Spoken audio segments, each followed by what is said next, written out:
Hello everyone, welcome to our channel education hotspot. तो अपनी previous video में हम लोगों ने जो कंसेप्ट देखा था वो डेवलपमेंट का कंसेप्ट था, जिसमें हम लोगों ने डेवलपमेंट के बारे में बात की, उसके कैरेक्टरिस्टिक्स वगैरह को लेके कुछ बेसिक बातें करी थी। अभी डेवलपमेंट दो हमने सोशोलॉजिस्ट कवर करे थे, अभी डेवलपमेंट पे बहुत कुछ है क्योंकि पूरी बुक ही डेवलपमेंट के बारे में है। तो धीरे धीरे वीडियोस में कहीं ना कहीं हम और डेवलपमेंट के बारे में डिस्कस करेंगे। बट ऐसा नहीं है कि हम 5-7 वीडियो डेवलपमेंट की करते रह जाए और बाकी टॉपिक छूट जाए, इसलिए मैं मिक्स करके आपको वीडियोस जो है वो प्रोवाइड कर रही हूँ। तो जो हमारा नेक्स्ट टॉपिक है वो है मॉडर्नाइजेशन के ऊपर। देखिए, सिंपल टॉपिक है, कोई बहुत मुश्किल नहीं है, बट क्या होता है पेपर में आता है ना, हाथ नहीं चलते, कंटेंट नहीं मिलता, क्योंकि 20 मार्क्स का आपका आंसर है, 500 वर्ड आपको वहाँ प्रेजेंट करने हैं। तो प्रॉब्लम ये रह जाती है कि वहाँ पे हमें आंसर नहीं मिल मतलब पॉइंट्स नहीं मिल रहे होते हैं माइंड में। तो that's why I am saying, और मैं हमेशा कहती हूँ कि कुछ पॉइंट्स पहले से ही एग्जाम में लेके जाओ। मैं वैसे भी यहाँ कहानियाँ पूरी पूरी एक्सप्लेनेशन नहीं दे रही हूँ, बट ये पॉइंट्स दिमाग में रखोगे तो एग्जाम में थोड़ा सा ये हो जाएगा कि हाथ अच्छे से चलेगा। क्लियर, 500 वर्ड्स तक के लिए थोड़ी हेल्प मिल जाएगी हमें। अब मॉडर्नाइजेशन है क्या? मॉडर्नाइजेशन सिंपल पता है ना, हम कहते बड़े मॉडर्न बन रहे हो, मतलब किसी पुरानी जो ट्रेडिशनल चीज़ें थी हम उसको चेंज करके, ठीक है, हम पुरानी ट्रेडिशनल चीज़ें थी उसको चेंज करके मॉडर्न आउटलुक में आ गए हैं। अब मॉडर्नाइजेशन बहुत सारे डिफरेंट डिफरेंट एस्पेक्ट में हो सकता है। लाइक सपोज कीजिए किसी का बैकग्राउंड, अगर कोई गांव में रहता था, अब वो बाहर आके शहरों में आके बस गया है। गांव में आपका ट्रेडिशनल कल्चर चलता था, लोग धोती कुर्ता कुर्ता पजामा ये सब पहन के घूमते थे। शहर में आके आप coat pant T shirt knickers ये सब चीज़ें पहनने लग गए हो। अब जब आप अपने गांव वापस जाते हो फॉर द टाइम बीइंग, कुछ दिनों के लिए, तो लोग क्या कहते हैं देख के? जनरली लोग कमेंट करते हैं, यार भाई सही है, तुम तो बहुत मॉडर्न बन गए हो, बिल्कुल विलायती बन गए हो। आजकल तो चलो हर जगह कल्चर सेम है। आजकल तो इतना बहुत सारी चीज़ें हो गई है ना, ग्लोबलाइजेशन मॉडर्नाइजेशन बिल्कुल ग्रास रूट तक भी पहुंच चुका है। तो आजकल तो गांव में भी बहुत मॉडर्नाइजेशन हर फॉर्म में प्रेजेंट है, वेदर टेक्नोलॉजी की बात करो, ड्रेसिंग सेंस की बात करो, ईटिंग हैबिट की बात करो, एवरीथिंग इज देयर। कम है लेकिन हाँ चीज़ें हैं, ऐसा नहीं है लोगों को पता नहीं है, क्योंकि मास मीडियम और कम्युनिकेशन इतना हो गया है। People are using the internet, people are watching the television, तो सब कुछ चीज़ें एक कॉमन बेस पे आ गई हैं। लेकिन वही पहले तो चीज़ें थोड़ी डिफरेंट हुआ करती थी। तो अब हम बात करते हैं मॉडर्नाइजेशन में होता क्या है। ट्रेडिशनल से जब चीज़ें मॉडर्न आउटलुक में चेंज हो जाती हैं, ठीक है, उसको हम क्या कहते हैं? मॉडर्नाइजेशन। मॉडर्नाइजेशन जो हमें देखा गया ना, जब इंडस्ट्रियलाइजेशन आ रहा था, जब सोशोलॉजी इमर्ज हुई इंडस्ट्रियलाइजेशन की वजह से, तो साइड बाय साइड ही हमें एक कंसेप्ट और देखने को मिला जिसे हम क्या कहते हैं? मॉडर्नाइजेशन। मॉडर्नाइजेशन का मतलब क्या होता है? It refers to a model of a progressive transition. एक ट्रांजिशन है फ्रॉम अ प्री मॉडर्न और ट्रेडिशनल, मतलब पुरानी जो होती है, जैसे प्री मॉडर्न हम ट्रेडिशन कह सकते हैं, टू अ मॉडर्न सोसाइटी। एक ट्रेडिशन से मॉडर्न सोसाइटी की तरफ हमारी सोसाइटी चेंज हो रही है। अब बात करते हैं डेफिनेशन की, तो according to Moore, modernization is a revolutionary change. एक रिवोल्यूशन है, मतलब क्रांति है। क्रांति, रिवोल्यूशन जब भी हम वर्ड यूज करते हैं मतलब क्या होता है कि कोई चेंज आएगा, बदलाव आएगा, ठीक है।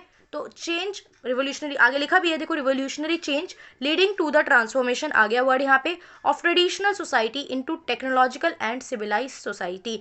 एक टेक्नोलॉजी और सिविलाइज यानी एक सभ्य सोसाइटी जो है वो हमारी यहाँ पे हमें देखने को मिलेगी।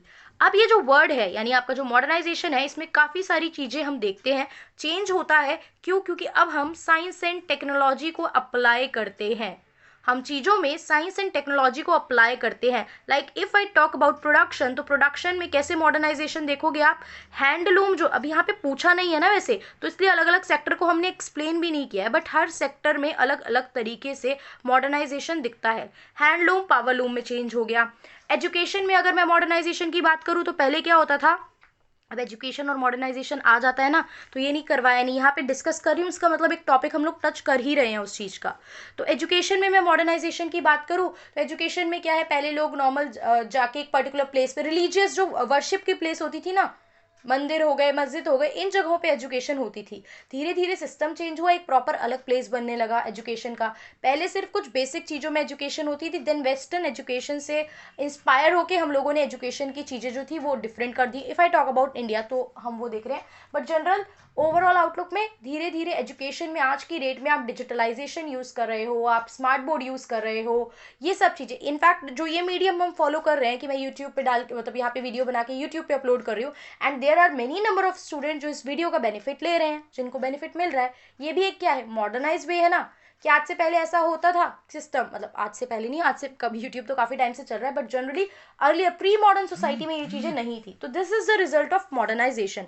आप और मैं जिस तरीके से यहाँ पे कनेक्ट कर रहे हैं, ये सब किसकी वजह से? मॉडर्नाइजेशन की वजह से।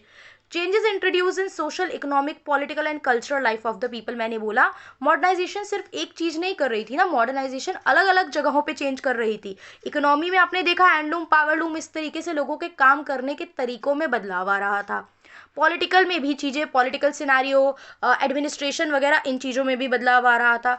कल्चरल और सोशल लाइफ में भी चेंज आ रहा था, जैसे कि एजुकेशन की बात कर लो, लोगों के अब देखो इसमें एक और एग्जांपल अगर हम लेते हैं, जैसे कि अर्लियर सोसाइटी में लव मैरिज और इंटरकास्ट मैरिज, ठीक है, there was a very very very big issue regarding that. Haryana में गर्ल्स एजुकेशन को लेकर अगर हम बात करें, बहुत प्रॉब्लम थी। बच्चा आज की डेट में आप देखो थिंग्स आर डिफरेंट। मैं ये नहीं कह रही पूरी तरीके से चीज़ें खत्म हो चुकी हैं, बट या थिंग्स आर डिफरेंट। आजकल थोड़ी सी चीज़ें जो है, काफ़ी हद तक चीज़ें जो है वो बदल चुकी हैं। क्लियर? अब ये जो चीज़ हुई है modernization, again I am saying कि कोई भी चीज़ ऐसे एकदम से नहीं हो जाती। लाइक डरकिम सेड, जैसे कि डरकिम ने कहा था कि डेवलपमेंट जो होती है वो क्या होती है? स्लो एंड ग्रेजुअल होती है। तो कोई भी चीज़ ऐसे एकदम से नहीं हो जाती कि आज आपने बोला और चीज़ हो गई। क्लियर? और कुछ चीज़ें पॉजिटिव भी होती हैं, चेंज जो आते हैं, बदलाव, और नेगेटिव भी हो सकते हैं। अब फर्स्ट, सेकेंड एंड थर्ड, तीन फेजेस में, तीन वेव्स में ये मॉडर्नाइजेशन आई है। फर्स्ट जो था 1950 से 60s तक था, सेकेंड जो था 70s से 80s तक था, और थर्ड 90s में था। अब क्वेश्चन वेव्स और फेजेस को लेके भी पूछ सकता है, मॉडर्नाइजेशन की इवोल्यूशन को लेके भी पूछ सकता है। तो मॉडर्नाइजेशन अपने आप में बहुत बड़ा टॉपिक है। वो मॉडर्नाइजेशन को एजुकेशन से लिंक कर सकता है, वो मॉडर्नाइजेशन को इकोनॉमी से लिंक करने को कह सकता है। तो वो हमें समझना पड़ेगा। पहले तो हमें मॉडर्नाइजेशन एक्सप्लेन करना पड़ेगा, कैसे इवोल्यूशन हुआ ये बता देंगे, एंड देन फिर जो भी क्वेश्चन की डिमांड होगी वो आप फुलफिल वहाँ पे करोगे। तो 1950 से 60 में क्या हो रहा था कि जो वेस्टर्न टेक्नोलॉजी थी, टेक्नोलॉजी को लेकर जो इनोवेशन हो रही थी, लाइक मशीनरी का आना। सबसे एक एग्जांपल लो, लाइक हमारी जो प्रिंटिंग प्रेस की मशीनरी आई थी, प्रिंटिंग प्रेस की मशीनरी शायद आई गेस 10th में आप लोगों को, अगर 10th में तो सब एसएसटी पढ़ते हैं, 10th में आप लोगों को एनसीईआरटी में जो आपकी बुक है वहाँ पे बताया गया है कि कैसे प्रिंटिंग प्रेस वगैरह इवॉल्व हुई, और वहाँ पे मशीन थी जो ये प्रिंटिंग प्रेस की, स्पिनिंग जेनी, ये आई, और धीरे धीरे धीरे फिर ये ओवरऑल हर जगह पे हमें देखने को मिली, मतलब इसका इम्पैक्ट धीरे धीरे हर जगह देखने को मिलने लगा। तो ये क्या था? डिफ्यूजन हो रहा था। यहाँ एक पर्टिकुलर जगह कोई चीज़ इमर्ज हुई एंड देन अलग अलग पार्ट में क्या हो गई? डिफ्यूज हो गई। क्या चीज़? जो वेस्ट में टेक्नोलॉजी चल रही थी, वो टेक्नोलॉजी किसी भी फील्ड में, चाहे प्रिंटिंग प्रेस को लेके, प्रिंटिंग प्रेस ने या ने एक बहुत इंपॉर्टेंट रोल प्ले करा था, because it is a very important, it play a very important role in communication ना। लोगों के लिए कम्युनिकेशन का मीडियम बन गया था जब कोई चीज़ प्रेस मतलब छप रही है। छप रही है तो पढ़ेंगे लोग, पढ़ेंगे तो ज़्यादा लोग जानेंगे, और जानेंगे तो अवेयरनेस होगी, राइट? वहीं सेकेंड फेज में देखा, सेकेंड फेज ये जो यहाँ पे थी, लोग अपना रहे थे, ये सब कर रहे थे। सेकेंड फेज में लोग इसको क्रिटिसाइज करने लगे, इसमें जो कमियां थी उस पर बात करने लगे। क्लियर? वहीं थर्ड फेज में क्या देखा हमने? ये वो टाइम था हाई और पोस्ट मॉडर्निटी का, जहाँ पे रेशनल थिंकिंग, साइंटिफिक अप्रोच, ये सब आने लगी थी, जो थोड़ा सा बायसनेस, न्यूट्रलिटी पे बात करती थी कि ठीक है ना, हम बहुत ज्यादा फेवर में है, ना हम क्रिटिसाइज कर रहे हैं चीजों को लेके। तो यहाँ पे फर्स्ट वेव में बात करें तो तीन वेरिएंट थे। इकोनॉमी की डेवलपमेंट को लेके बात हो रही थी, लिटरेसी मतलब पढ़ाई लिखाई। तो अच्छा, लिटरेसी और एजुकेशन वर्ड में डिफरेंस होता है, अगर आप लोगों को नहीं पता है, जिनको पता है वेरी गुड। देखो, एजुकेशन होता है नॉर्मल जो आप प्रोफेशनली स्कूल कॉलेजेस जाके पढ़ रहे हो एंड डिग्री ले रहे हो, हायर एजुकेशन करनी है, ये करना। हायर लिटरेसी तो वर्ड ऐसे नहीं यूज कर रहे ना आप उसके लिए। लिटरेसी मतलब सिंपली ये होता है 7 ईयर एंड अबव। जिनको नहीं पता उनके लिए ये चीज़ है, पता है तो वेरी गुड, आप बता सकते हैं कमेंट करके किसको पता था ये बात और किसको नहीं पता थी इसका डिफरेंस। लिटरेसी मतलब 7 year sorry 7 year and above के जो भी लोग हैं, वो क्या बेसिक लिखना पढ़ना जानते हैं, they know how to read and write. ठीक है, तो लिटरेसी एंड कल्चरल डेवलपमेंट की बात हो रही थी। और नेशनल आइडेंटिटी, नेशनल आइडेंटिटी में क्या था? देखो, स्पेलिंग आप सही कर लेना प्रॉपर्ली। नेशनल आइडेंटिटी में क्या था कि इस टाइम पे ना बहुत सी कंट्री कॉलोनी बनी हुई थी, like India, India is also the colony of britisher. ठीक है, ये चीज़ थी। उसके अलावा और मतलब स्टार्टिंग वाले टाइम पे देखो चीज़ें थोड़ी सी डिफरेंट थी, तो यहाँ पे आप अपने आज़ाद हुए हो, ये सब चीज़ें हुई हैं, उसके बाद आप थोड़ा सा क्या करोगे, अपने नेशन, अपनी पहचान करोगे अपने नेशन से। तो वो चीज़ यहाँ पे चीज़ें देखने को मिली हमें कहाँ पे? फर्स्ट फेज में। सेकेंड वेव में बात करें तो ये वेस्टर्न और कल्चर और इकोनॉमिक वगैरह को चीज़ों को क्रिटिसाइज कर रहा था, क्योंकि वेस्ट ने सब कुछ डोमिनेट कर रखा था। ठीक है, वेस्टर्न जो कल्चर था या वेस्टर्न ड्रेसिंग स्टाइल, अब देखो ना, कपड़ों को लेके भी हम कहते हैं वेस्टर्न क्लोथ्स हैं। तो वो जो डोमिनेंस था वो हर जगह पे, एजुकेशन में, कल्चर में, रिलीजन में, हर जगह पे कहीं ना कहीं वो वेस्टर्न का डोमिनेंस जो था देखने को मिल रहा था। तो सेकेंड वेव में इस चीज़ को क्रिटिसाइज किया गया। यहाँ पे मीडिया डिपेंडेंसी की बात की गई कि जो मीडिया, वेस्ट की मीडिया जो चीज़ हमें शो कर रही है, जिस तरीके से हमारे पास चीज़ें प्रमोट होके आ रही हैं, वो चीज़ ही हमें हम पोर्ट्रे कर पा रहे हैं। हम कौन? जो डेवलपिंग कंट्री हैं, जो पेरीफेरल कंट्रीज है, इसी को हम मीडिया डिपेंडेंसी थ्योरी कहते हैं, जो कि मॉडर्नाइजेशन की हमें सेकेंड वेव या फेज में देखने को मिलती है। थर्ड वेव मैंने बताया जैसे कि न्यूट्रल थी, ना हम उस तरफ है ना हम उस तरफ है, ये होता है न्यूट्रलिटी की, हम एक न्यूट्रल पॉइंट पे रहना चाहते हैं, हम किसी का फेवर या अपोज नहीं कर रहे हैं, ठीक है। सबके अपने प्लस और सबके अपने माइनस, पॉजिटिव भी है, कमियां भी हैं। अब मॉडर्निटी के क्या कैरेक्टरिस्टिक है? ये बहुत सारे कैरेक्टरिस्टिक बना सकते हैं। अब हमने जो भी चीज़ जानी या जो कंसेप्ट माइंड में है कि मॉडर्निटी जो है वो पुरानी सोच को बदल देती है, फॉरवर्ड लुकिंग वन। पहले जब हम वहीं उस ट्रेडिशनल सोसाइटी में रहते थे, हमारी सोच भी ये थी कि ठीक है, चीज़ें 7-8 बजे से पहले घर पे आ जाना चाहिए, या बहुत सारी चीज़ें, जैसे आप अपने घर में भी देखते होंगे, कुछ लोग कहते हैं कि हमारी सोसाइटी बहुत, हमारी फैमिली बहुत मॉडर्न है, या हमारी फैमिली जो है वो बहुत ऑर्थोडॉक्स थिंकिंग वाली है, रूढ़िवादी विचारधारा वाली है, कि हमारी फैमिली में ये पर्टिकुलर चीज़ें अलाउ ही नहीं है बिल्कुल भी। तो वो चीज़ क्या होती है? मॉडर्नाइजेशन की वजह से ये आपकी बैकवर्ड जो थिंकिंग होती है वो चीज़ भी फॉरवर्ड लुकिंग बनती है। एक नेशन को अपने खुद की आइडेंटिटी स्टैब्लिश करने में मॉडर्निटी हेल्प करती है। नेशन अपने यहाँ जो लोग हैं, पीपल हैं जो नेशन के, उनकी जितनी भी नीड्स हैं उनको फुलफिल कर पाए, चाहे वो एजुकेशन से रिलेटेड नीड हो, चाहे वो टेक्नोलॉजी, काम को रिड्यूस, वर्कफोर्स कम।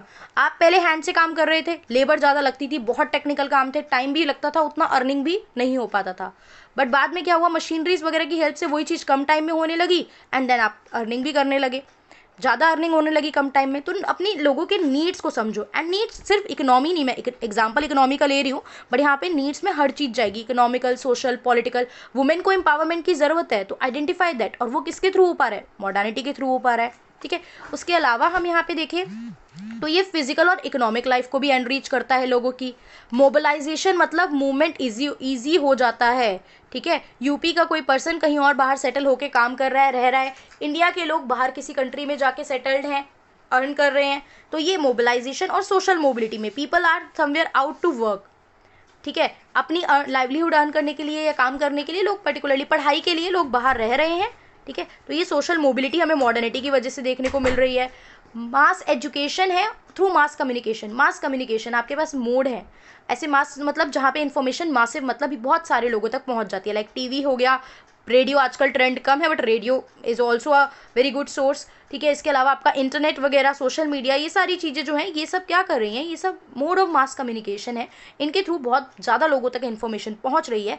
तो मास एजुकेशन, एजुकेशन यहाँ पढ़ाई लिखाई की बात नहीं है, एजुकेशन में हम इनडायरेक्टली लिंक करेंगे अबाउट अवेयरनेस, चीज़ों के बारे में इंफॉर्मेशन, नॉलेज हमें मिल रही है। प्लस साइंटिफिक टेक्नोलॉजी ये यूज़ कर रहे हैं, तो आप ग्लोबली भी, ग्लोबल स्टैंडिंग बन सकती है। साइंटिफिक टेक्नोलॉजी से होगा क्या? आपकी मार्केट में ग्लोबल स्टैंडिंग बनेगी, कि आप भी बाकी डेवलप्ड कंट्री के साथ स्टैंड कर सकते हो। स्पेशलाइजेशन ऑफ वर्क, आप जो काम कर रहे हो उसमें आपको स्पेशलिटी मिलेगी, कि आप वो काम efficiently and effectively without wastage. Wastage of what? मतलब आप कुछ भी चीज़ें वेस्ट नहीं कर रहे हो। वेस्ट क्या नहीं कर रहे हो? एफर्ट भी, सिर्फ पैसे की बात नहीं होती है, आपका एफर्ट, आपका टाइम, आपकी मनी, कुछ भी वेस्ट नहीं होनी चाहिए। कुछ लोग जो कहते हैं, देखो बहुत फेमस सेइंग है, टाइम इज़ मनी। टाइम अगर अपने हाथ में है, टाइम को यूटिलाइज करना आता है, तो मनी अपने आप बन जाती है, मनी क्रिएट कर सकते हो। वहीं टाइम वेस्ट करते हो तो मनी आप अपने हाथों से गवा रहे हो। स्ट्रक्चरल डिफरेंशिएशन की अगर हम बात करें तो यहाँ पे रोल एंड फंक्शंस जो है वो बहुत क्लियरली डिफाइन होते हैं, कि क्या रोल है, क्या फंक्शन है किसके। ये लोगों की स्टैंडर्ड ऑफ लिविंग, रहन सहन का तरीका, किस तरीके से आप रह रहे हो, क्या आपका आउटर एनवायरनमेंट है, आसपास किस तरीके से रहना सहना हो रहा है। बेसिकली हम बोलते हैं ना कि स्टैंडर्ड ऑफ लाइफ बहुत हाई फाई स्टैंडर्ड है उनका बहुत लो स्टैंडर्ड है। तो वो थोड़ा बहुत जो आप लिंक कर पा रहे हो, बेसिक फैसिलिटीज़ और इन सब चीज़ों से बात कर रहे हैं, तो मॉडर्निटी से वो चीज़ भी इम्प्रूव होती है। ये कॉम्पिटिशन इम्प्रूव करता है, ठीक है। आप में कंपटीशन होगा तो कंपीट, जब कंपटीशन है, देखो आप बहुत सारे एग्जाम्स देते हो, कंपटीशन है, दैट्स वाई तो हम बहुत अच्छा परफॉर्म करने के लिए पढ़ाई कर रहे हैं, मेहनत कर रहे हैं इतनी, तो वो चीज़ आपकी परफॉर्मेंस भी इंक्रीज करती है। वहीं इंडस्ट्रीज़ में हम बात करें, उससे प्रोडक्शन और प्रोडक्टिविटी बढ़ती है। इंडस्ट्रीज़ में मॉडर्नाइजेशन मतलब मशीनरी लग रही है, तो मशीनरी से आपका जो टोटल प्रोडक्शन और प्रोडक्टिविटी है वो भी इंक्रीज होगी। तो ये था क्या? मॉडर्नाइजेशन के कैरेक्टरिस्टिक्स क्या है, मॉडर्नाइजेशन कितने फेजेस में इवॉल्व हुई है। इसके बाद मॉडर्नाइजेशन को लेके कुछ और टॉपिक हैं that we will discuss also. Modernization के कुछ पर्सपेक्टिव्स हैं, कि कितने पर्सपेक्टिव्स हैं इसके, प्लस कुछ स्टेजेस भी हैं, तो वो हम लोग नेक्स्ट वीडियो में डिस्कस करेंगे। So this is about modernization, और इन 3 टॉपिक के बाद आई गेस मॉडर्नाइजेशन हमारा काफ़ी हद तक सब चीज़ें कवर हो जाएंगी। सो this is all about this video. Thank you for watching.